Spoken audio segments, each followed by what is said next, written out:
Assalamualaikum murid-murid. Okey, kita jumpa lagi hari ni, hari Selasa, dengan aktiviti membaca. Okey, awak ikut bersama cikgu ya. Tajuk dia, kita harus berwaspada. Buku teks, muka surat 61. Okey, mari kita baca. Awak boleh ikut perlahan-lahan dengan cikgu. Okey, saya dan adik kembar saya, Aiza, pergi ke taman permainan. Kami hendak bermain buaian. Sebelum pergi ke sana, ibu menyuruh kami memakai pakaian yang sesuai. Pakaian yang sesuai dapat mengelakkan kecederaan, kata ibu. Ibu dan ayah turut menemani kami. Keselamatan di taman permainan perlu diutamakan. Sebelum bermain buaian, ayah akan memeriksanya terlebih dahulu. Ada kanak-kanak terjatuh dan cedera semasa bermain buaian. Saya dan Aiza berasa selamat semasa bermain di sini. Kami bermain buaian dengan gembiranya. Okey, itulah ceritanya. Okey, yang pertama ceritanya tentang apa? Kalau awak lihat di situ, tajuknya kita harus berwaspada. Okey, gambar pertama tu, okey, kanak-kanak apabila awak nak bermain di taman buaian, mestilah apa? Ya, mestilah diawasi oleh ibu bapa ataupun orang dewasa supaya kita berada di keadaan selamat. Apabila berlaku kecederaan, ada orang yang nak membantu kita. Baik, apa lagi maklumat di situ? Okey, kalau nak main di taman permainan, mestilah guna pakaian yang sesuai. Okey, contohnya kasut sport, pakaian tracksuit. Itu adalah pakaian sesuai untuk bermain di taman permainan. Kemudian apa lagi? Kenapa perlu ada orang dewasa ataupun ibu bapa awak berada di taman itu?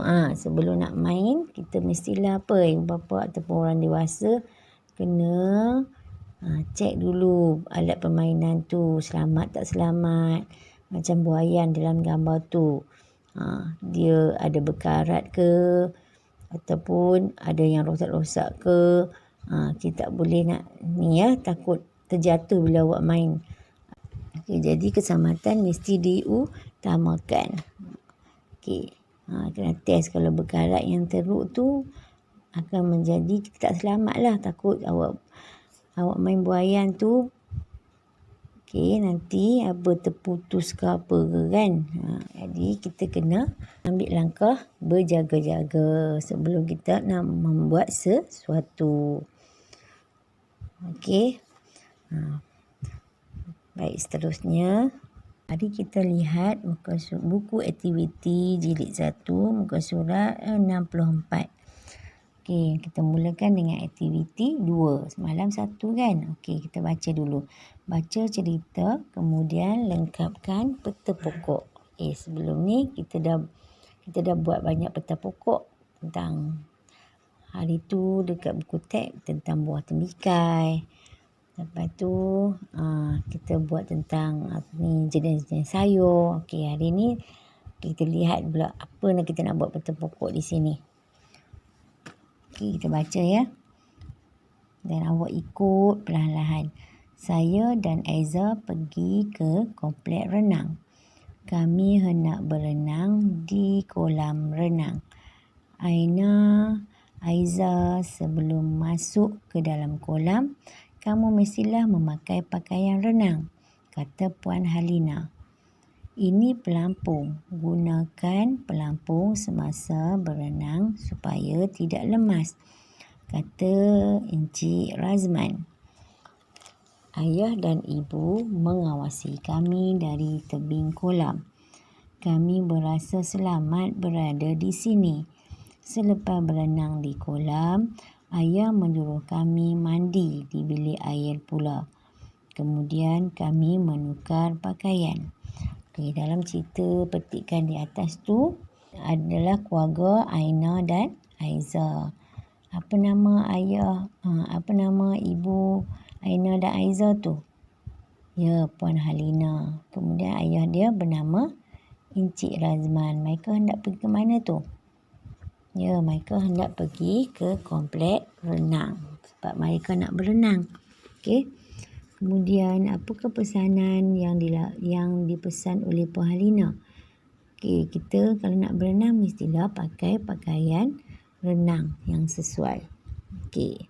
Kemudian apa lagi? Kalau kita tak pandai berenang, kita kenalah ada orang dewasa yang mengawasi kita. Terutamanya ibu bapa kita. Kemudian kena pakai apa? Ya, pelampung. Supaya kita tidak lemas. Kemudian apa lagi pesanan ayahnya? Okey, kalau di akhir tu disuruh buat apa? Suruh mandi. Kalau sebab air dalam kolam tu mungkin kotor, tercemar sebab ramai orang yang berenang dalam tu kan. Jadi kamu kenalah ambil langkah berhati-hati, iaitu lepas berenang kita mesti mandi di bilik air. Okey, supaya hilanglah kata segala kotoran apa yang kita bercampur dengan orang lain tu. Okey, kemudian kita pakailah pakaian yang kering semula. Nanti lembab takut ada jangkitan pula, ya. Okey, mari kita lihat kat bawah tu apa dia suruh buat. Lengkapkan apa? Peta pokok. Perkara yang perlu dilakukan. Okey.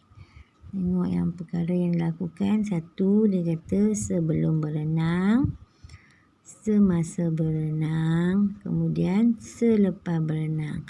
Dalam petikan di atas ni, ada semua maklumat yang dipesan oleh ibu dan ayah Halina. Kita tengok yang sebelum berenang. Okey, biasanya cikgu dah bagi tahu kan. Kalau kata untuk soalan ataupun jawapan yang pertama mestilah berada di baris pertama. Okey, ataupun baris yang kedua. Pertama tu mungkin cerita. Yang kedua tu lah. Okey, rangkap yang kedua tu. Awak tengok. Aina, Aiza, sebelum masuk ke dalam kolam, kamu mestilah memakai pakaian renang. Kata Puan Halina. Okey. Ini di bahagian ini awak kena cari jawapannya untuk sebelum berenang. Okey, selepas berenang. Semasa berenang. Jadi awak lihat juga rangkap yang seterusnya. Okay, di situ. Ini pelampung, gunakan pelampung semasa berenang supaya tidak lemas. Okey. Tadi yang pertama tadi apa? Memakai pakaian renang. Yang kedua, gunakan pelampung. Okey, yang seterusnya selepas berenang. Di situ kat mana pula? Okey, tentulah kalau selepas berenang ni biasanya berada di rangkap yang akhir. Tengok mandi di bilik air dan juga menukar pakaian. Cikgu harap kamu dapat memahami cerita ini sebab kalau nak cari dalam petikan senangnya. Dia berpandukan rangkap 1, 2, 3 dan 4. Okey. Harap kamu dapat menjawabnya ya. Okey, selamat menjawab dan membuat tugasan hari ini. Assalamualaikum.